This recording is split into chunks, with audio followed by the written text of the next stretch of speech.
Right? 1, 2,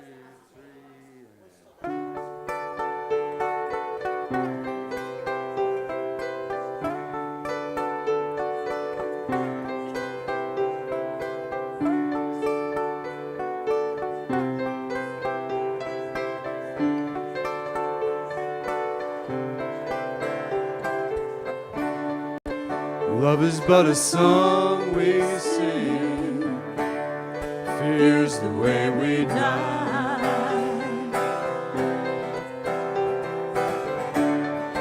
You can make the mountains ring, or make the angels cry.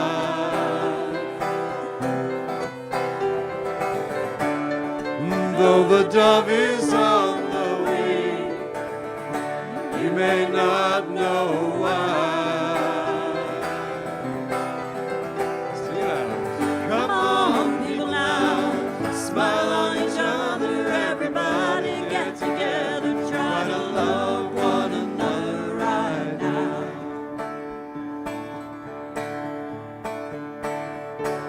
Some may come and some may go, we will surely pass.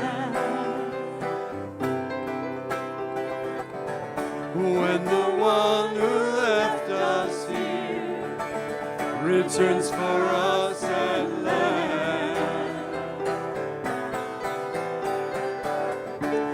we are but a moment's sunlight fading in the grass. Come on, people now, smile on each other, everybody together, try to love one another right now. Come on, people now, smile on each other, everybody get together, try to love one another right now.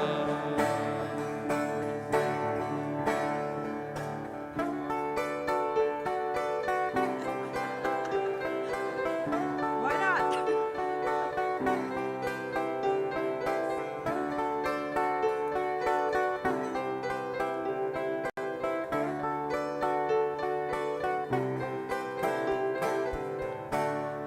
If you hear the song I'm singing, you will understand.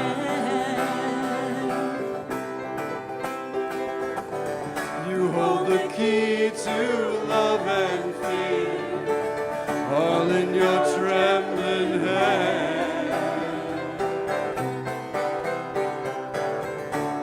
Just one key unlocks them both. It's here at your command.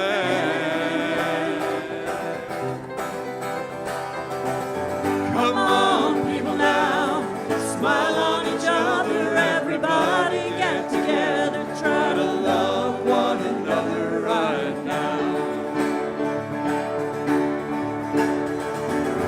Come on, people now, smile on each other, everybody get together, try to love one another right now. I said, come on, people now, smile on each other, everybody get together, try to love one another right now. Right now, right now.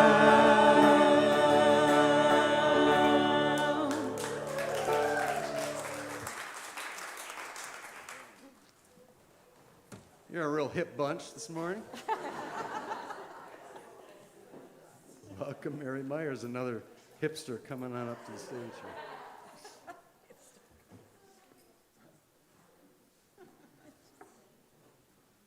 Oh my goodness, hello.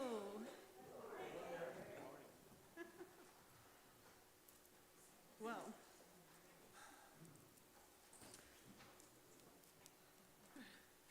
yes, I'm Mary Myers, and I am happy to be here. I always feel happy to be here, I have to tell you that, no matter what. And I do have a tissue because all of a sudden I have allergies, and I'm out of allergy meds, and so I have to dab in my eyes, but I'm not crying. I'm honored to serve as the board co-president for another year. And we got a lot of stuff going on. We are really moving and grooving with this congregation, and it's a lot. So I'm happy to see so many faces that I remember and know. Some people can't hear me. Okay, let's see. Is that better? Yeah? Okay. For my opening reading, I was thinking about today's service, and I found a reading from the Book of Awakenings by Mark Nepo. You can tell I kind of like this book. I've got a few I've got a few things marked, and I just started it January 1st, so I'm going to have to get some more stickies. This is a reading called Not To.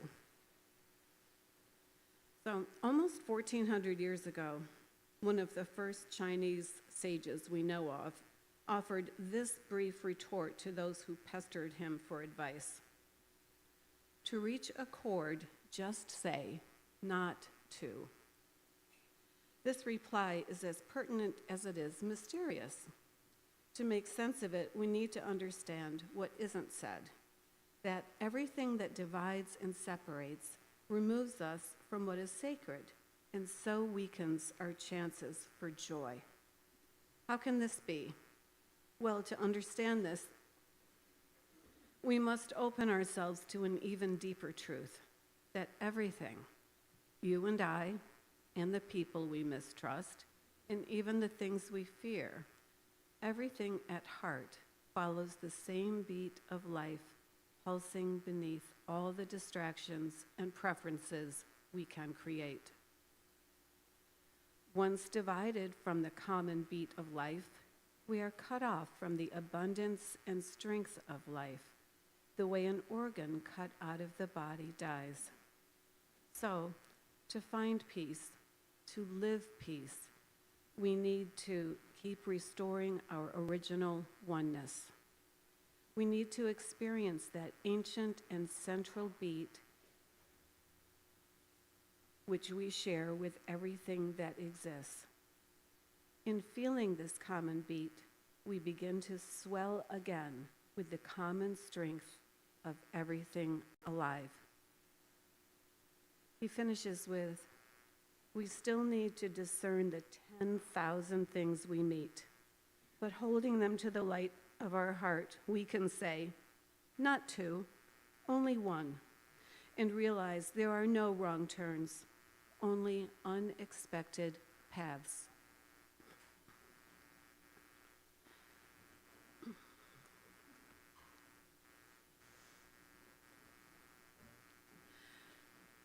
We're a praying community. We usually have prayer chaplains in the house, and if there are, I see Dennis. And I see Deb, and they're standing now for those of you in the sanctuary, and I'll be happy to meet with you for some moments of prayer individually towards the back of the church. Dennis is also holding up our little prayer cards, which we have, and there's a picture online there that you can write out a little prayer. You can sign it or not. It's entirely up to you. And we have we like to call the answer box. It's a wooden box up on the Bradford Street entrance on that table. And you can pop it in there. And those are collected every week, sometimes twice a week. And there's a whole group of people who hold you in their prayers. We also have an email that's listed there, which is on our website also. So, what's happening at Unity? Well, luckily we have a sheet, a new what's happening sheet that you can grab, because you couldn't possibly take all these notes and keep track of everything because there's just a lot. And this isn't even everything, but these are the highlights, all right? So today we're delighted to welcome Sam House, our one and only, to provide for us an introduction to his group Braver Angels, just going to remind us, not two, one. And we're going to try to learn how to heal some polarization. Couldn't come at a better time. I am visiting my family later this week.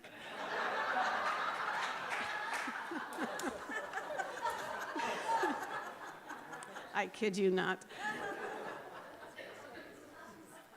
There will be a free workshop at noon. So you got time to, I'm not sure what's downstairs today. I'm sure something yummy, but if it's not enough, right down the street, we got that lovely deli and we got Dunkin', and you can find something, I'm sure, to hold you over till 1 or so. It says an hour to an hour and a half. We'll see how long it goes. Okay. It does start at 12, which is why you probably have a little bit of time. Anyway. So that's more to come on that. This evening is one song, and I am so excited because Julia Alsaroff is going to be featured, and she is fantastic. We see her accompanying us with her either guitar or I believe it's a viola, but her singing and her songwriting is not to be missed. I hope that you can come back, and if you're at home, welcome, wonderful to see you, and perhaps this will be your chance to come in person and see Julia. Speaking of great songs, another entertainment, we have the Unity Spring Coffee House coming up. And that'll be Saturday. And that's just always fun and always full of amazing surprises of things that you really didn't expect, but you go home feeling like, wow, I'm so glad I came. And we're sorry for those who miss you because, but you'll be glad if you come on Saturday.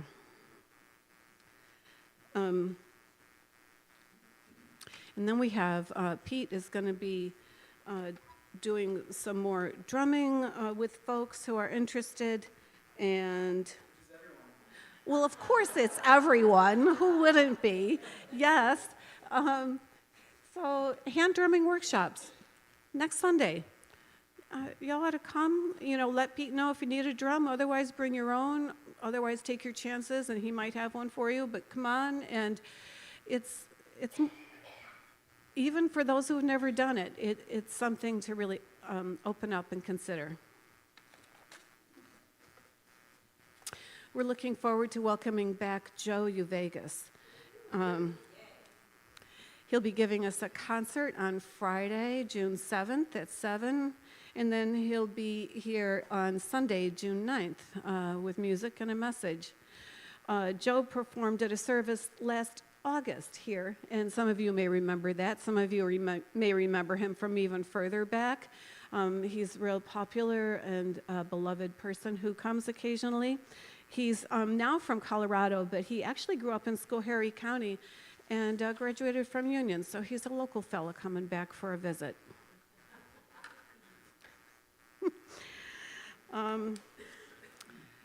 Alrighty, and then, of course, we have the Capitol Pride Parade, which is coming up in Washington Park. It's been going on for many, many years, and we have a presence there every year, and we will this year as well. Peggy is standing up now to show you that she's the one who you should talk to if you're interested in getting in on all the details about going to that. We're going to make a plan to all meet and march together. Although there's no slide, I just want to call your attention to a new fundraising endeavor that we have. We are looking at many, many ways to not only appreciate and welcome the abundance that we receive, but also to call forth more of the same. And one of the ways that we're doing that is with a fundraising opportunity through, it's called Clynk, K-L-Y-N-K, I think. And C, that's what I meant to say.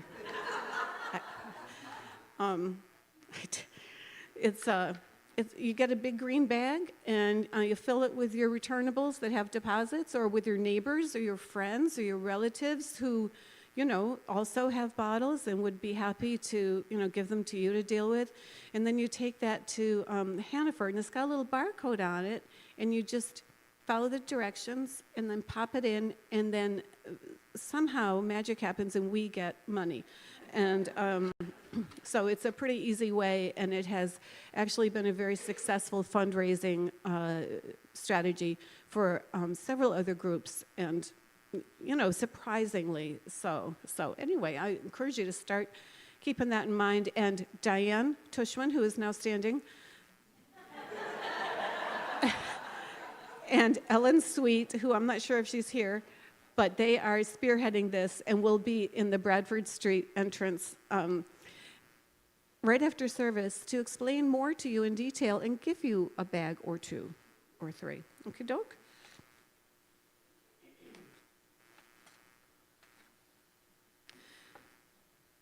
That's all I have for the announcements, which is plenty. I know, it's so sad.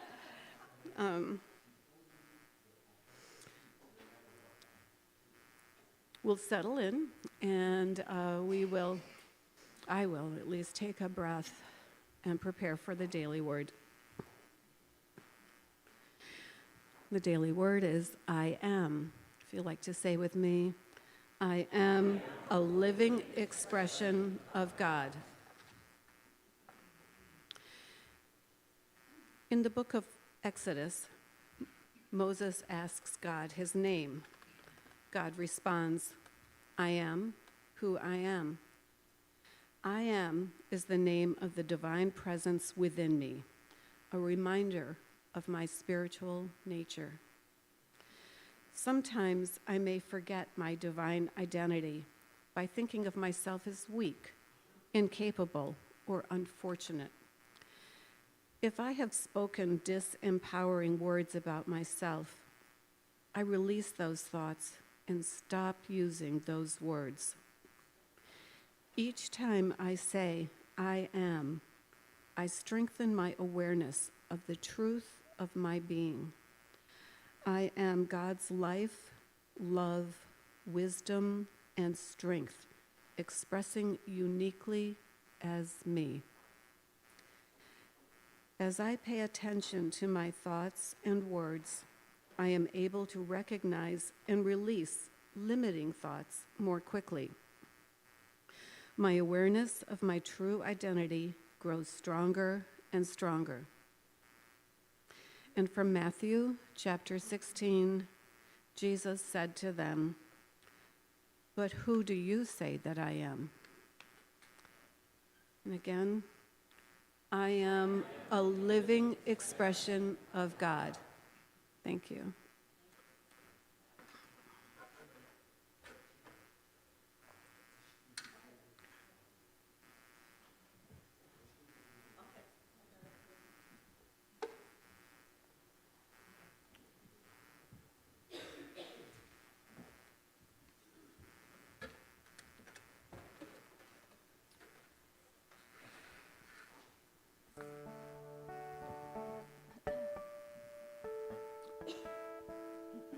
Joe U. Vegas just shared a concert with this guy Friday night in Colorado.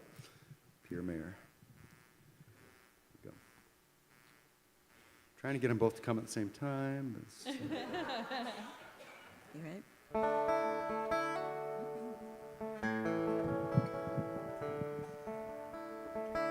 It's not far to another heart.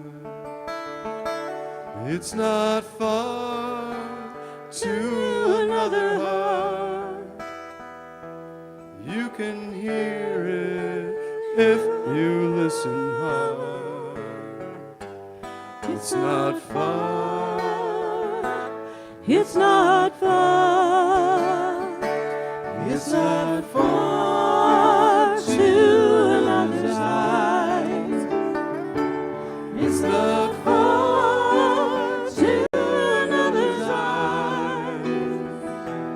You can see it through them if you try.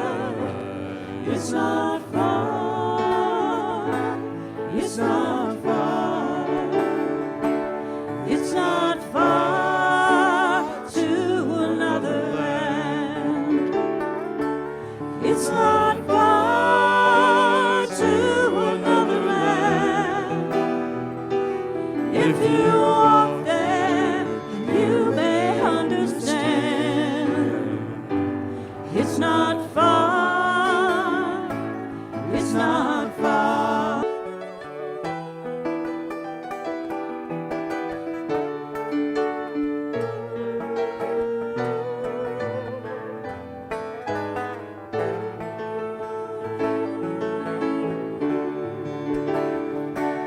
It's not far to the other side.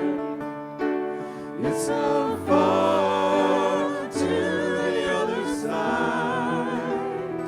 You can build a bridge, you can swim there if you like.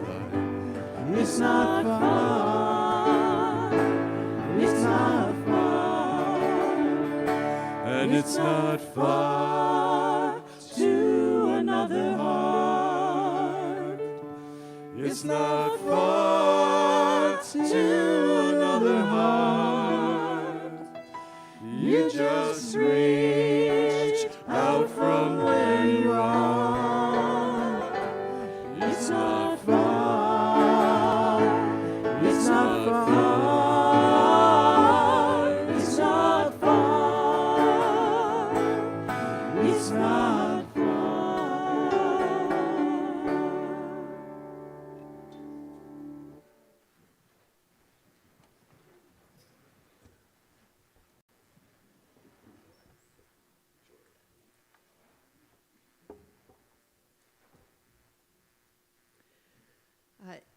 Not two, one. We have one headless mic, and Sam's going to use it today. So I am just so delighted to add my welcome to this beautiful Sunday, to the gift not only of hearing the words about what it means to land in the recognition of our original sacred oneness, but to have this time together to experience it, to strengthen those bonds that help us then remember that oneness as we step back into our time outside of this sanctuary that we create together. So whether you are here in this space for the first time or wow, that feels really loud all of a sudden. Oh, okay.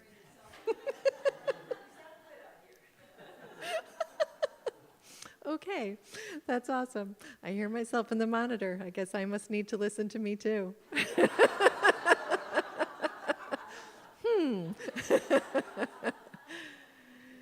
So I see some newer faces, and we have sometimes been so overwhelming with our welcome that we maybe make shyer folks want to crawl underneath those benches. But if you're feeling brave and strong today and you want to just wave or wiggle your fingers, we would welcome you with our eyes and our hearts, those of you who are here for the first time. If you want to know more about who we are, come on downstairs for a little snack and a cup of coffee and ask us, talk to us. We'd be happy to tell you more. And to that end, I am curious, as we are meeting with this new iteration of the board, we are curious. We see what's going on and growing in our community, and we're curious about what you are seeing, what you are hungry for, what you're noticing, what you might be wondering about. And so we will, later on in June, if the June weekends don't get too booked up too quickly, we'll have a town hall meeting. But it seemed important before we do that, because it's a challenging time to have your voice be heard when we're all in that, this space asking questions. So I'm holding 2 heart listening circles. This coming Wednesday, it will begin at 6:30 using the meditation link, and this week is Zoom only. So if you come to the sanctuary, you're going to have to get on your phone and hop on the link. It's Zoom only. So it'll lead from a meditation into some guiding questions and some sharing circles. And then the Wednesday, the 29th, is in person only. so that it will cover the bases that way. And if we need more, then we'll look at that as we move on. But we want to really have a chance to explore in safety and in community, gathering information about what is on your minds and in your hearts. So also check that newsletter that I thought went out on Friday at 4, but thanks to Mary, did you finish it? It's like, yes, it went out yesterday at 3. So check the newsletter for more information. And Sam, I want to offer my thanks to you as well. Sam is here not to be a public speaker. Sam is here to really share with us his heartfelt experience with an organization that has shaped his sense of what he's called to, and offer us an opportunity to consider we all have places and people in our lives that we recognize polarization is alive and well, not even in the big ways that it is clear in our culture, but even in small ways in our own hearts. So I'm really excited to hear that and hope you can stick around for the workshop afterwards as well. All right, that's it for my public service announcements. So I invite you once again to take your deep breath in and let that exhale out. Sensing the I am of your breath, the beautiful expression of God that is you, that is us as a community. And as we breathe in together, we recognize the gift of standing in that sense of divine givingness, a stance towards life of welcoming it all in, every experience that leads us to remember that God is with us in every moment.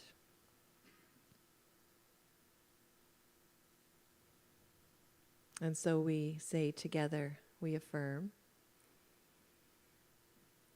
God is the divine givingness of the universe. My whole being is one with the divine flow. And in the strength of that affirmation, we bring to mind in our own inner visions what it means to awaken spiritually, and our deep desire for a world that is awakened in that way. And as we hold our own vision,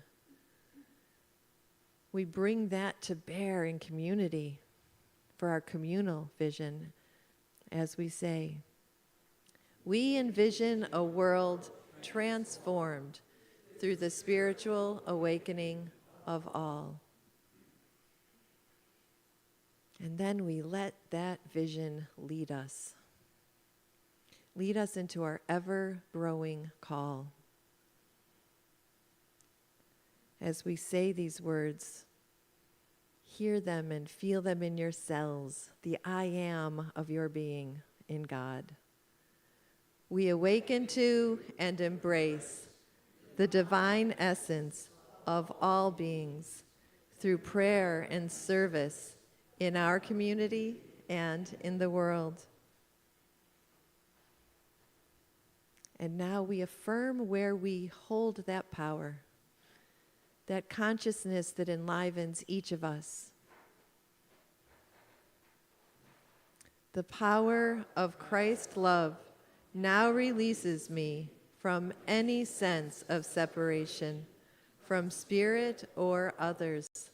There is only one presence and one power in my life and in the universe, the all-loving goodness of God. And so it is. Amen. You know, Roger and music crew, Roger, you always pick beautiful music every Sunday.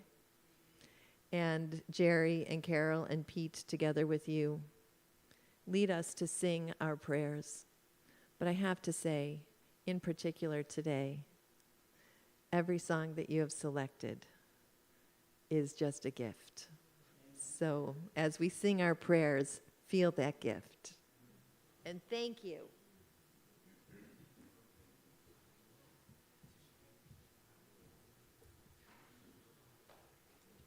I guess we'll keep the list. No ad-libbing, is that what you're saying?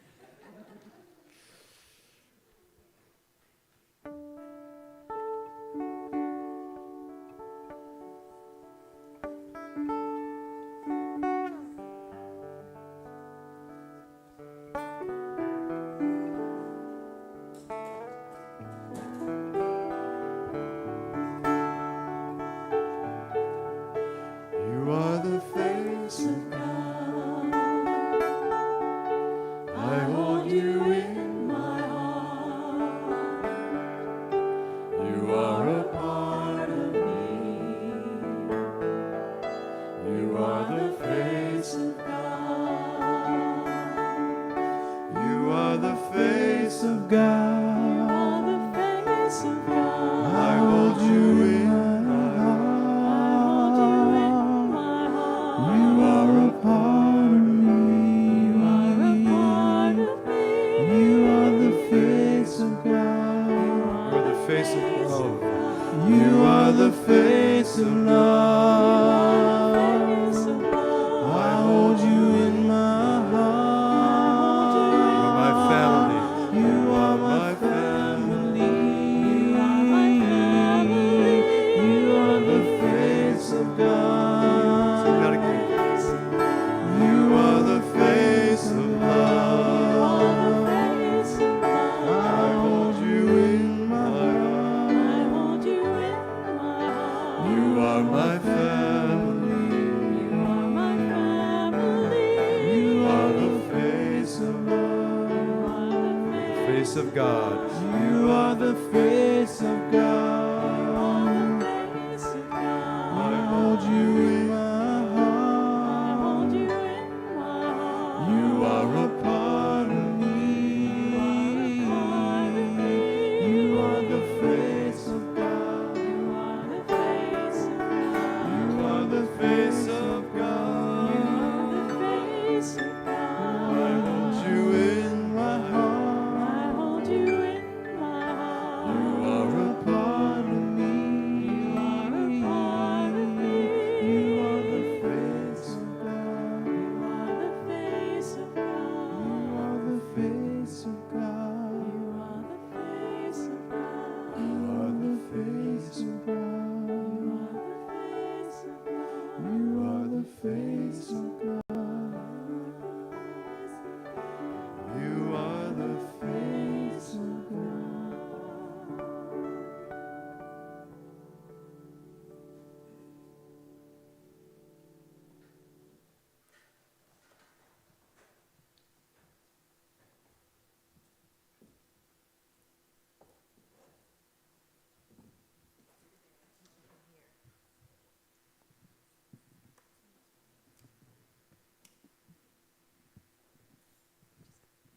Is that okay?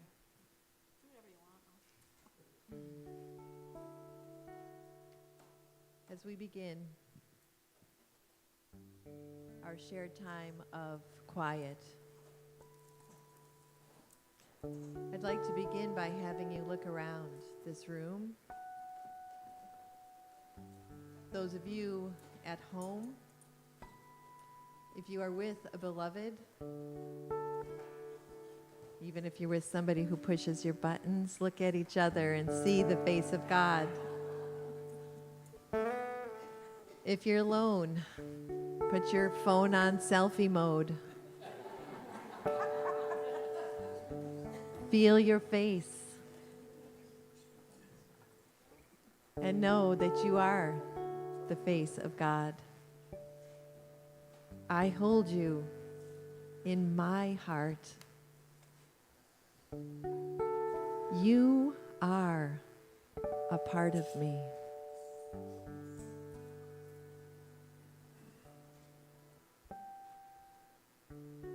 You are my family.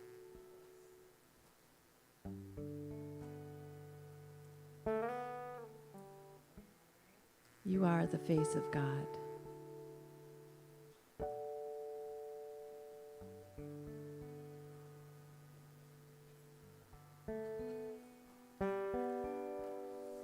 You may let your eyes soften or let your eyes close and let your face of God soften its expression, just relaxing into this moment just as it is.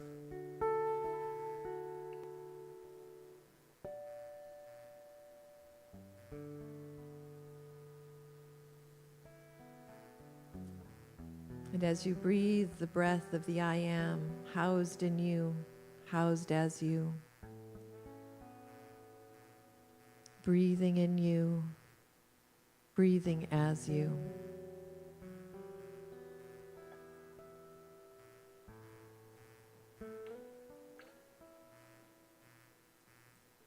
I invite you to hold in your heart's vision all of those faces that are dear to you. Those faces that have taught you how to see the face of God with ease and with joy.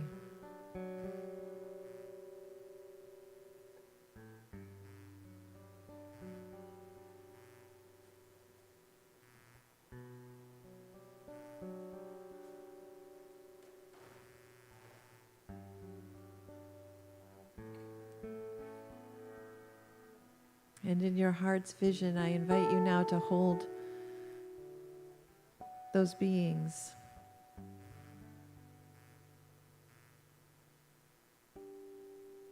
who have perhaps been hard to see the face of God held in them.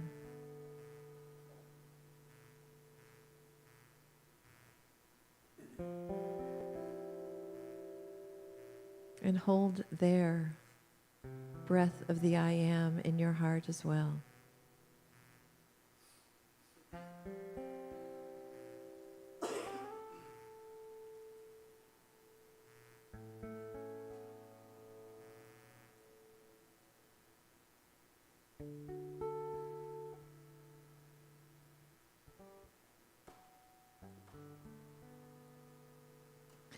You are the face of love.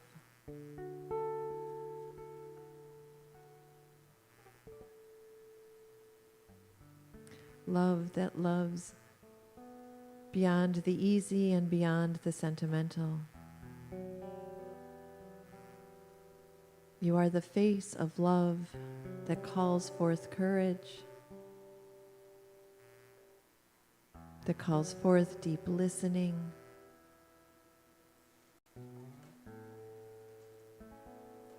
that invites us to remember and be aware of our sacred, primary oneness, and to live from that sacred truth.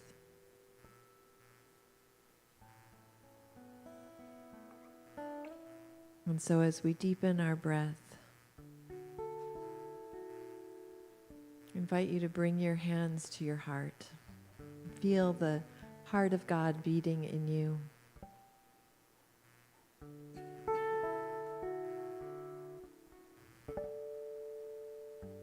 And bring your hands to your own cheeks and cup your face with tenderness.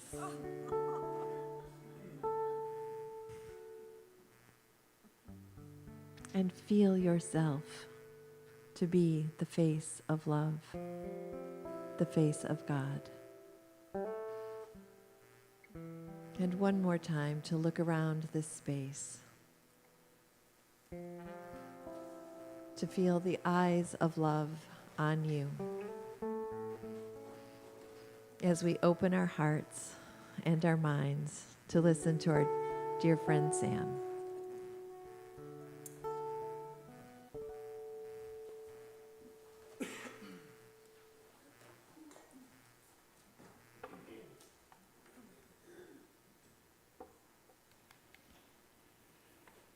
Oh, let me put my glasses on. First of all, unity in general, and specifically unity today, the music, the meditation, it all speaks so explicitly to what I want to talk about with you today. And so I'm just delighted that this is being supported by everything around us. And I gotta confess, I yearn to be an extemporaneous speaker like Mary Myers. It's a high dream of mine. I'm not yet there, so I have some notes, and I beg your indulgence as I sort of work from my notes too.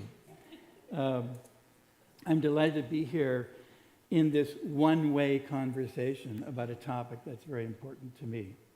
And it's also a topic I believe is important to our world. And this topic is the notion of how do we create healing in a world that is so often polarized, you know.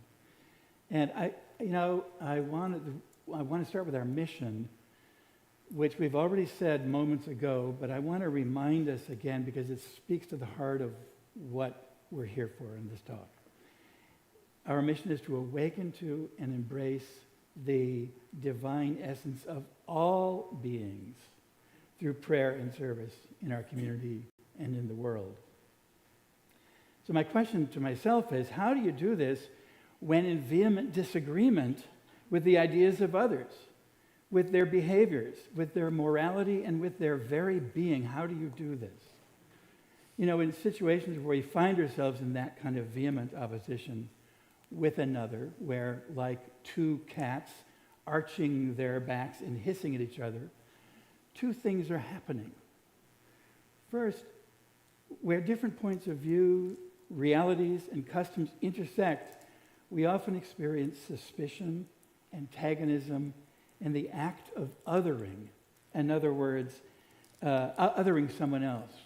They are seen as an other and are therefore different than me. And I do this, and I believe we all do this at some point. As a result, our stance is to either engage with our spears sharpened and our shields up, or to avoid each other at all costs. So that's one thing. The other is we align ourselves with others who share our own points of view, our own realities, and our own customs as we remain separate and keep our own company, as we reinforce the correctness of our own homogeneous group and see the problem with the other side.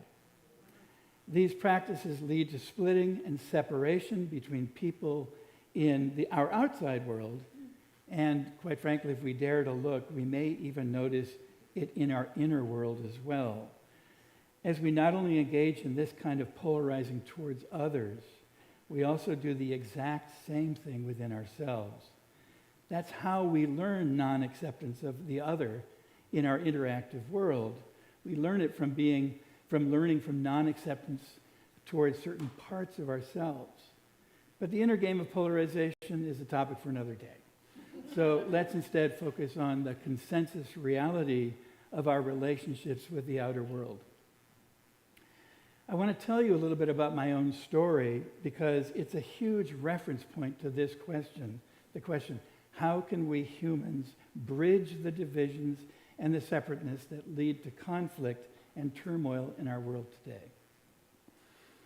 I was born child number 3 of 5 children in a family that others would say had lively dinner time conversations, which may otherwise be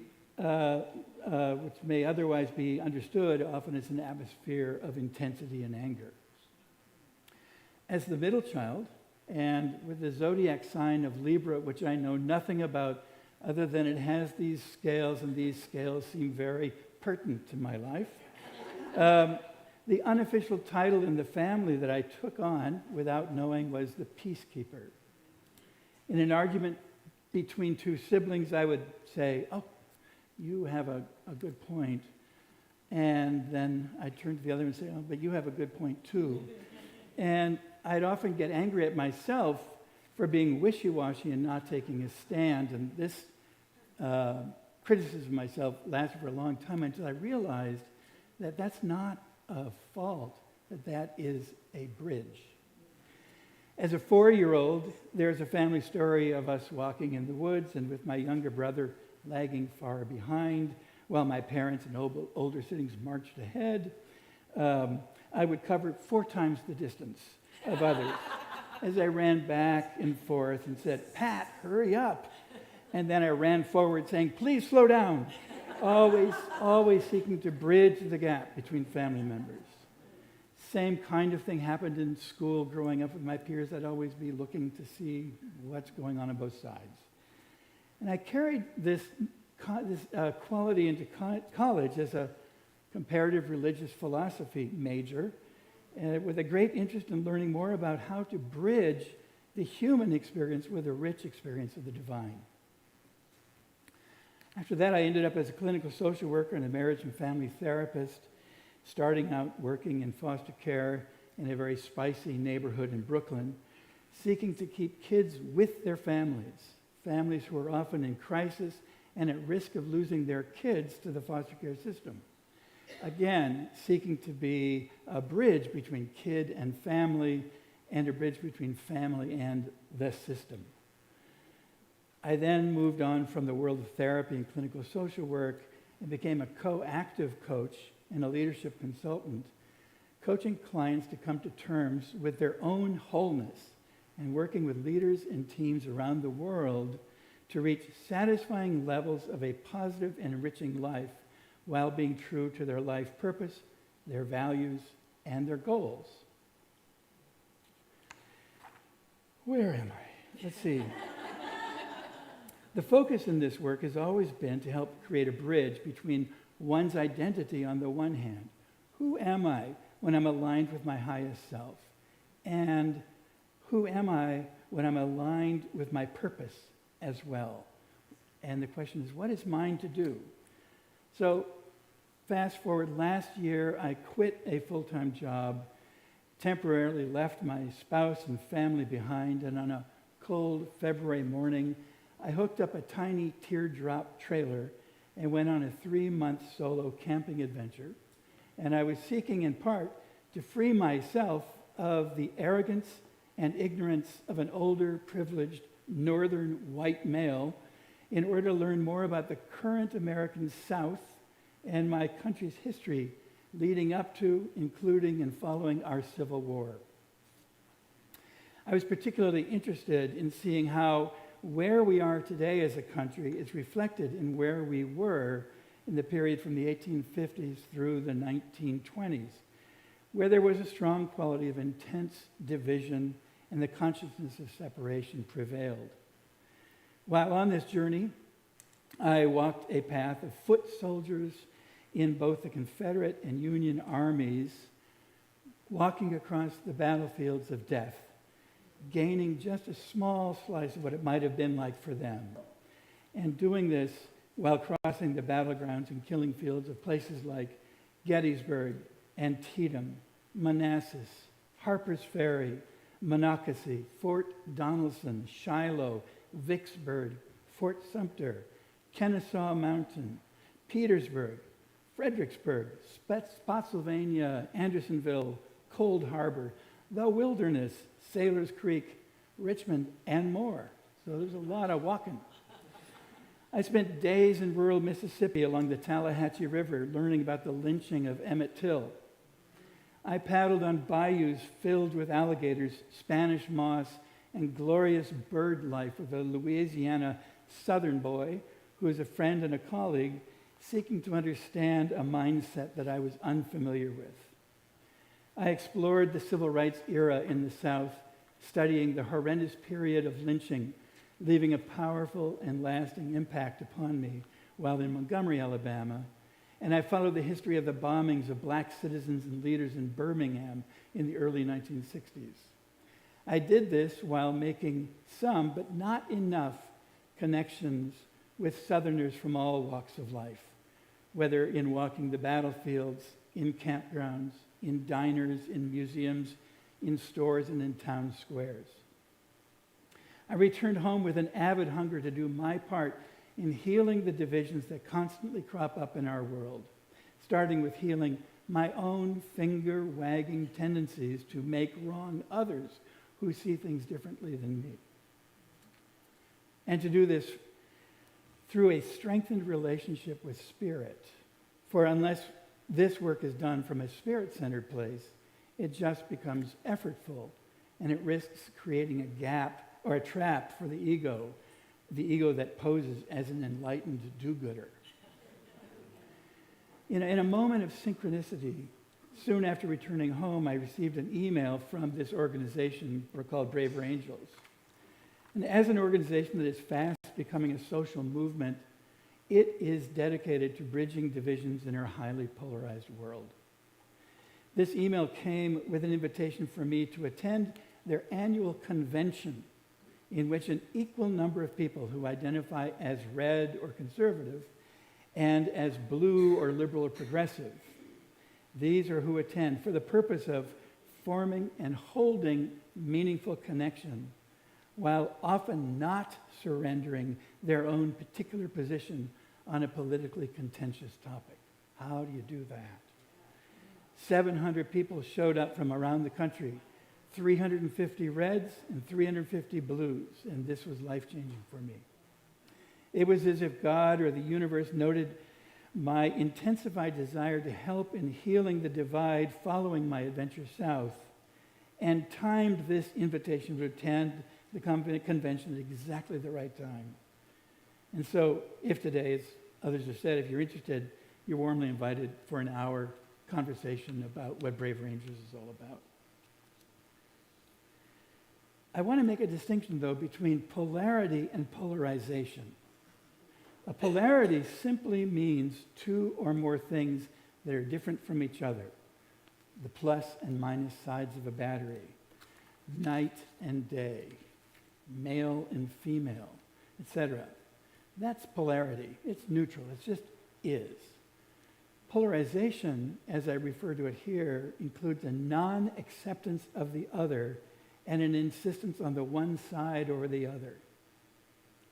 So let's create a polarizing situation right here, right now, shall we? A simple experience. Play with me, if you will. Let's divide the sanctuary right in half, right down this line. And we're going to just imagine, if you will. One side, let's call it this side. You're the warm weather side. You insist that you must always be in warm weather no matter what, that the world needs warm weather, and that you will do anything you can to ensure that we have this. Now, if you're actually a cold weather person, please pretend while we're just doing this little thing. Okay. Over here, welcome to the cool side. You're the cold weather people. You say that, those warm weather people are just, they're driving climate change. And we want to keep it cool and cold. Yes. So, now, if you will, just take a breath and sink into the correctness of your side, would you? Now, I want to invite you to just hold one hand out like this, like I'm doing. Hold one hand out. And I can't hear you? Which hand? Does it matter? Doesn't matter. It doesn't matter. No. Okay. So if you hold one hand out, thinking of how correct your side is. And if you make a fist, imagine that you're holding in your fist your stake, your belief in this weather preference. Now, if you squeeze it tightly and think about how wrong the other side is and how you must protect and defend your side at all costs, here's one other thing to add to this, and then we'll stop. Just if you're on this side, lean a little bit away from them and lean a little bit away from them. Really feel the tension there, okay? So, you may notice just in this contrived little exercise some aspect of your own life that you really care about and for which anything other than your perspective is clearly not okay. As humans, we stand in polarities all the time. It is actually how we navigate through our world. By virtue of the fact that we live in a three-dimensional world in which I am here and you are there, we operate in different realities. It's normal. If walking towards each other on this sidewalk, we would notice the difference between you and me. There is no wrong here. We simply become aware that we can distinguish one thing, one person, one point of view from another. There is a natural polarity here, me at one end and you at the other. Now the challenge is that in certain situations, we don't simply notice the objective other. We add on an interpretation of what that other represents. It's not infrequent that this begins a process of moving from forming an interpretation about the other, or we call that opinion, to moving from there to actually having an attitude. And from having an attitude towards the other to establishing a belief about the other at a most foundational level. When I'm not aware of myself, I'm not just looking at you from a place of noticing otherness in a neutral way. I've formed an opinion that is reflected by an attitude and which is reinforced by a belief that my view of whatever it is I'm looking at is the correct one. Any sense of curiosity and mystery, it diminishes. And thus, I've created a very narrow view of my world. So what's the antidote? Well, I want to share an example of bridging the divide and forming connection in the face of polarization, not unlike these beautiful songs that we've sung today. I have a friend and colleague named Eric, who is Jewish and who is a newly acknowledged Zionist. He's become aware in ways he never knew before of the intergenerational trauma that has been activated in him from people long before him, in his family and his people. Activated in him now in ways that have surprised and deeply affected him, not only as a result of the attack on October 7th, but in witnessing the anti-Israeli, anti-Jewish, and pro-Palestinian protests going on in universities in this country and around the world.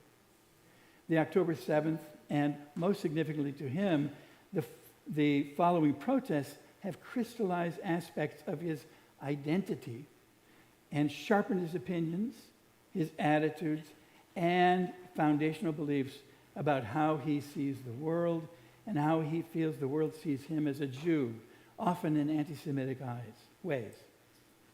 Now, the wonderful thing about Eric is that he openly admits to having a newly developed intense bias or belief that's developed from an attitude and an opinion around his Jewish identity.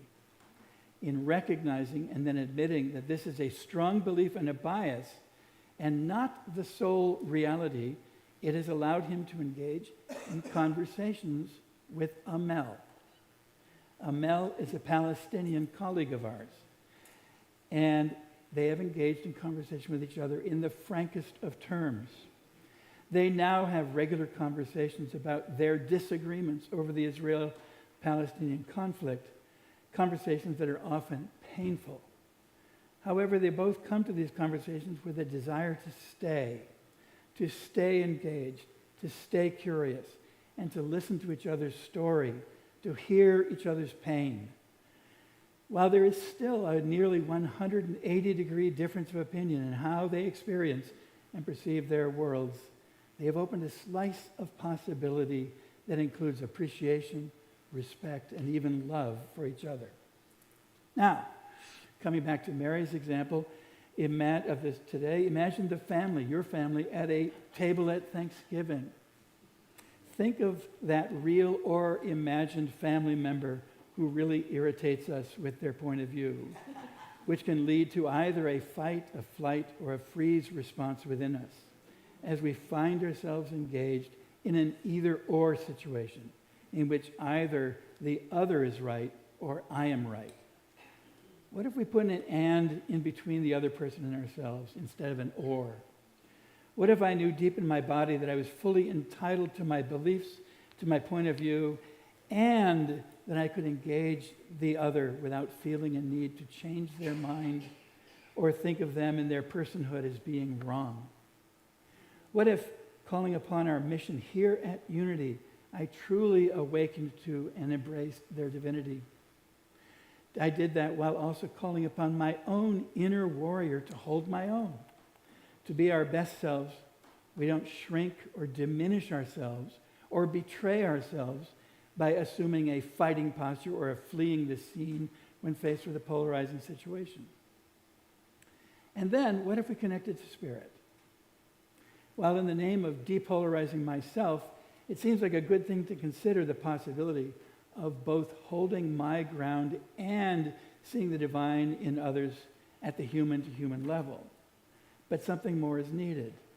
For me, and I believe for all of us, developing a prayer practice, a pause practice, an ongoing conversation with God, asking for partnership with Spirit here, in order to hold the both and of relationship with an other when we do not see eye to eye. This is essential. I seek the God within and without to give me courage to have my opinion and believe in myself and to hold on to my stake. And I ask God within and without for me to have an open heart, to simultaneously lean forward with curiosity and commitment, to make room for that which is different or even disagreeable to me. New York Times columnist David Brooks, in a recent op-ed, he said this: "To be a good citizen, it is necessary to be warm-hearted, to listen to each other, and to respect each other. We often fail at these moral disciplines." And these are disciplines.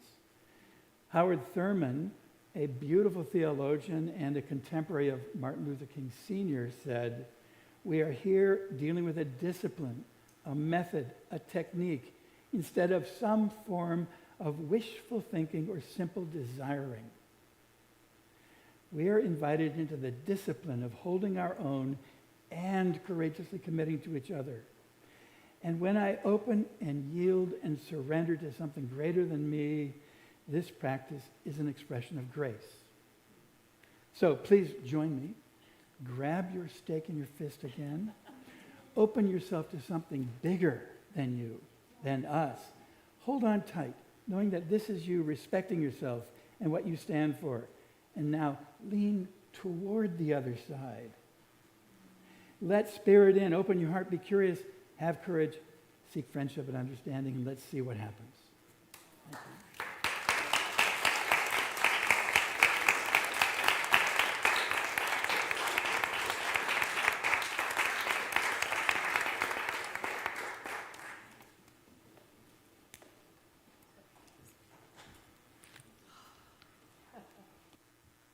Holy wow, Sam. Thank you so much.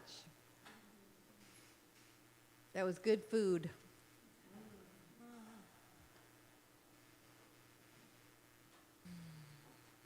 So as we lean in to each other with curiosity,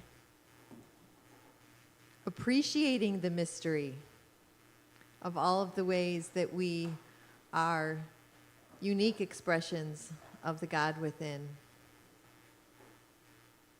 I stand in gratitude for this community, for the ways that you continuously invite me to lean into mystery and curiosity, to recognize those moments in my own life and heart that I am not living in my divinity. You are such a gift to me. And we are gift to each other. And so in this moment, when we have our beautiful ushers, Gerri, all the way here from sunny Florida, and he was on the cool side. He's a cool dude. And Peggy, they're going to come around with their butterfly nets to capture your love offerings, your financial love offerings. Part of our Wednesday evening conversations will be an exploration of the many ways that this community is answering the call to show up. Some of those have resulted in simple, easy-to-use fundraisers like the Clink bags. We've got conversations where we recognize the ways that we want to be good stewards of our gifts here and stewards of the earth in our gifts here. And so all of that will be contained in those conversations as well. So as we say our blessing, I hope that you feel the gift that you are and that pull to generosity of being, that pull of recognizing that we stand in the divine givingness of all that is. As we say together, divine love flowing through me blesses and multiplies all that I have, all that I give, and all that I receive. We are blessed to know that Spirit is our source. Thank you, Father, Mother God. And so it is. Amen.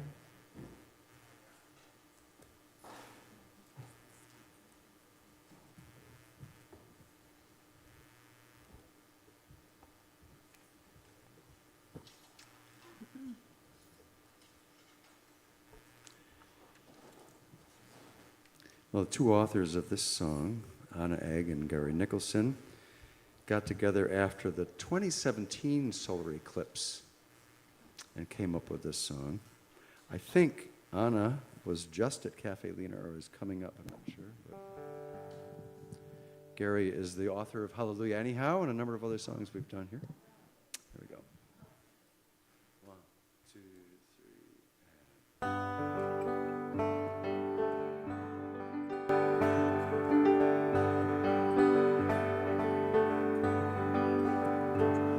We were all looking up in the same direction. We were gathered together all around the world to watch the moon block the sun. In that moment, looking up, we were one. We all got the news when the storm started raging. We left everything behind. We raced the wind and rain to save ourselves from destruction. And in that moment, on the run, we were one. Don't you want to look into a stranger's eyes, see yourself looking back? Don't you want to feel beneath the skin that all our differences are nothing in the face of love?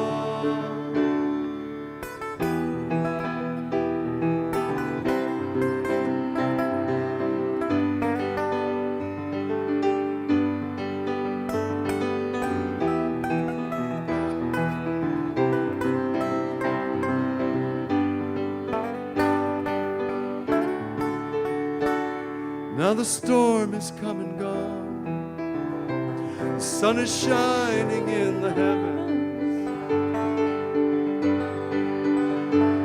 We can look around us now, and we finally figured out all that divides us is delusion. And in that moment, every time it comes, we are one. Don't you want to look into a stranger's eyes and see yourself looking back? Don't you want to feel beneath your skin that all our differences are nothing in the face of love? In that moment, every time it comes, we are one.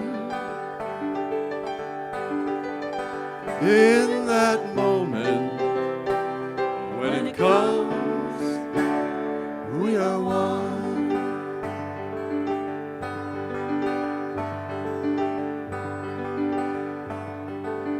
One.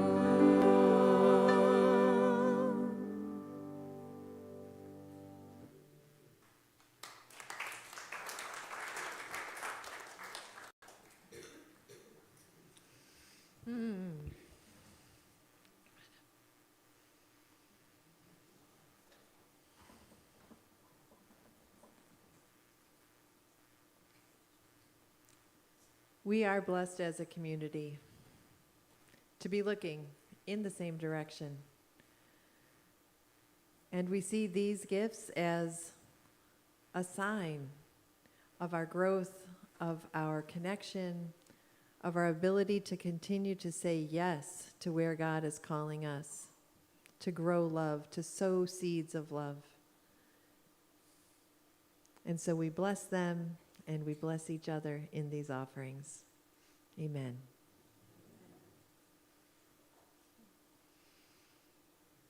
Ah, are you feeling it?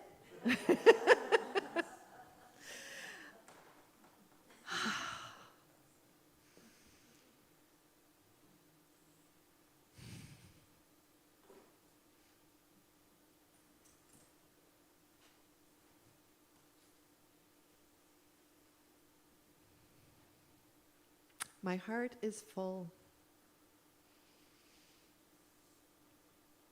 It is so challenging sometimes to lean in with curiosity, with mystery, even at those parts of ourselves that we want to exile.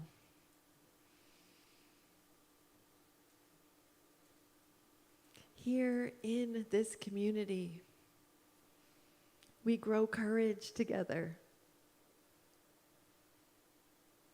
We lean in. So with all that may be echoing in your own heart this morning, echoing as a smile or a lump in your throat, we hold that high watch together. And we offer this beautiful version of the prayer of protection, holding the awakened awareness of the divine essence of all beings that we offer this blessing for, including ourselves. As we say, the light of God surrounds us. We are the light of God. The love of God enfolds us. We are the love of God. The power of God protects us. We are the power of God. The presence of God watches over us. We are the presence of God. Wherever we are, God is, and all is well. We are unrepeatable expressions of the I am. And so it is. Holy wow. Hallelujah. Anyhow, amen.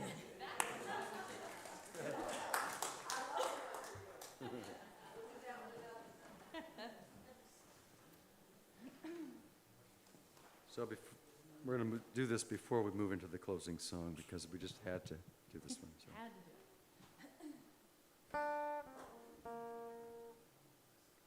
My mother, when love is gone, my mother, when love is gone, in our darkest hour, hope lingers on. My father, when peace is gone, my father, when peace is gone, in our darkest hour, hope lingers on.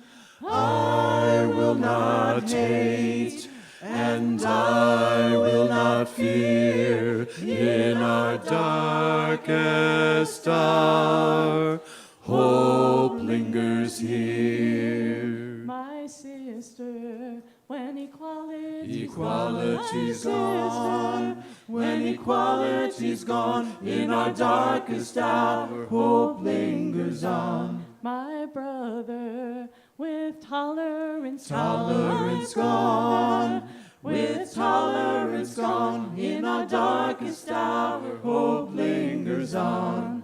I will not hate, and I will not fear, in our darkest hour, hope lingers here. My love, when honor is honor, is gone. In our darkest hour, hope lingers on. My country, when justice is gone. When justice is gone, in our darkest hour, hope lingers on. I will not hate, our hope lingers here. I will not hate, and I will not fear in our darkest hour. Hope lingers here.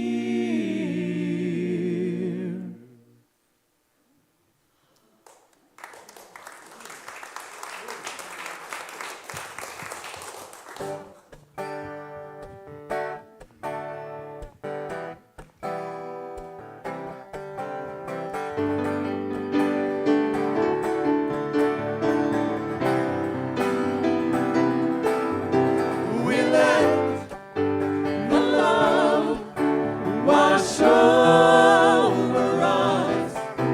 We let it be.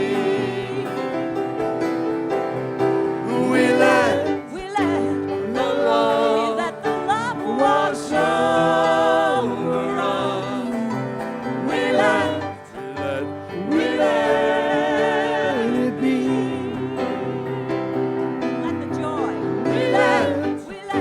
The joy wash over us. We let it be.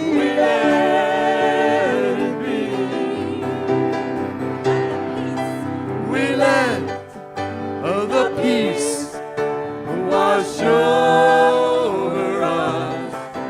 We let it be.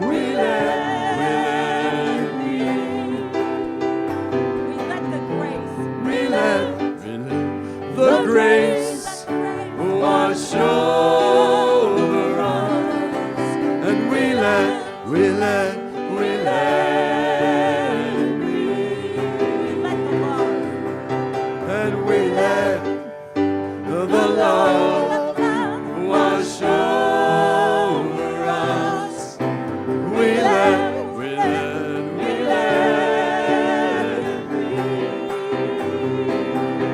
We let it be. Let it be. Let it be. Let it be. Whisper words of wisdom. Whisper words of wisdom. Let it be. Let it be. Let it be. Let it be. Let it be. There will be an answer. Let it be. Let it be. Let it be. Let it be. Let it shine until tomorrow. Shine until tomorrow. Let it be. Let it be.